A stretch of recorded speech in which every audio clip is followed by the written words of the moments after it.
Welcome to BEN, the Business and Employment News Network.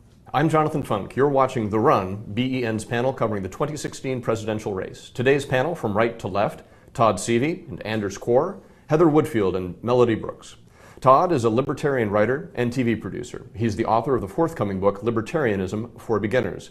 Anders specializes in foreign policy, including nuclear weapons security. He worked for 5 years in military intelligence concerning Europe, Asia, and Afghanistan. He holds a PhD from Harvard University. Heather was a local organizer for the Howard Dean presidential campaign, hosting the largest meetup in the country.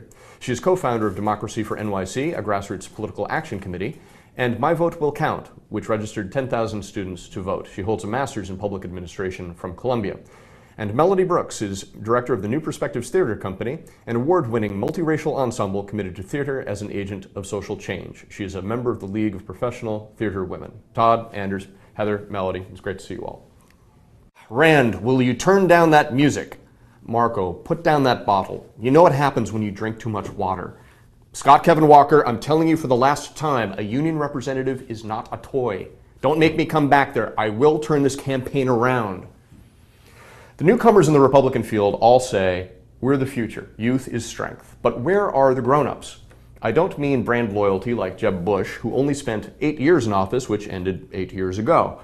I mean the depth and breadth of continuous experience in office that can stand against Hillary's in the general.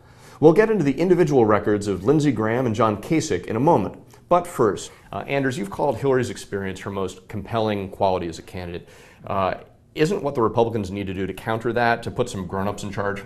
Certainly, you do need experience in that position. You need executive experience and you need foreign policy experience. Foreign policy experience is one of the areas I think the U.S. really needs coming off the back of the Obama administration.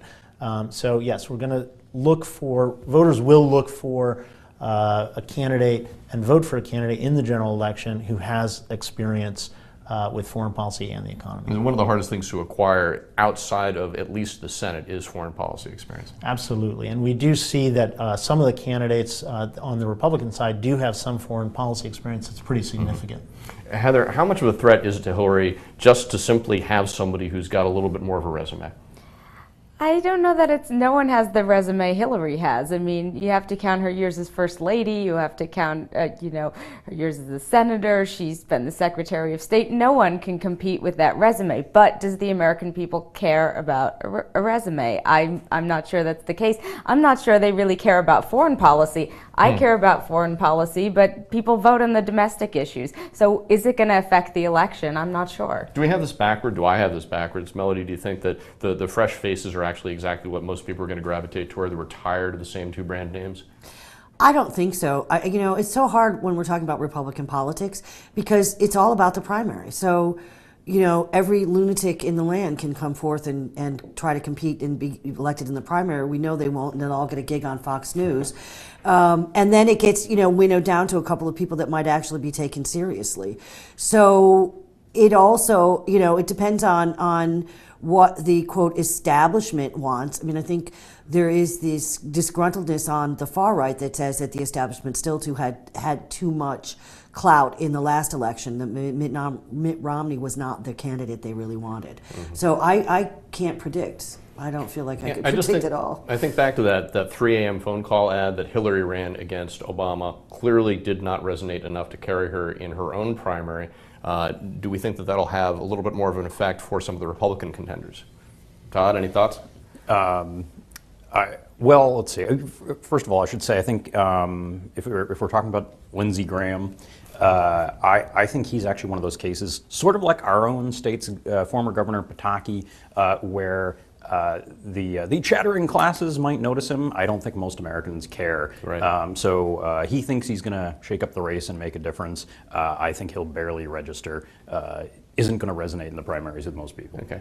Older demographics are scaling much more rapidly. They're not only a larger proportion of the electorate, they're also a larger proportion of those who actually come out and vote.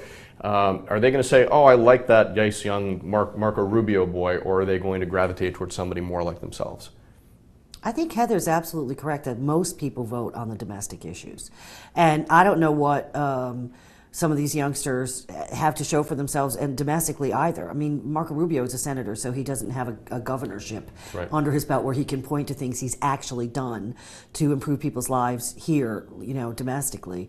I think people are concerned about as people age, they're concerned about how they're going to survive, how they're going to live. So issues of Social Security and Medicare, they really are, the core issues for the older electorate. The latest polls actually do say that domestic issues, the economy, jobs, will be the deciding factor in these elections. I do think, though, that given the foreign policy chaos, it will have a serious effect as well.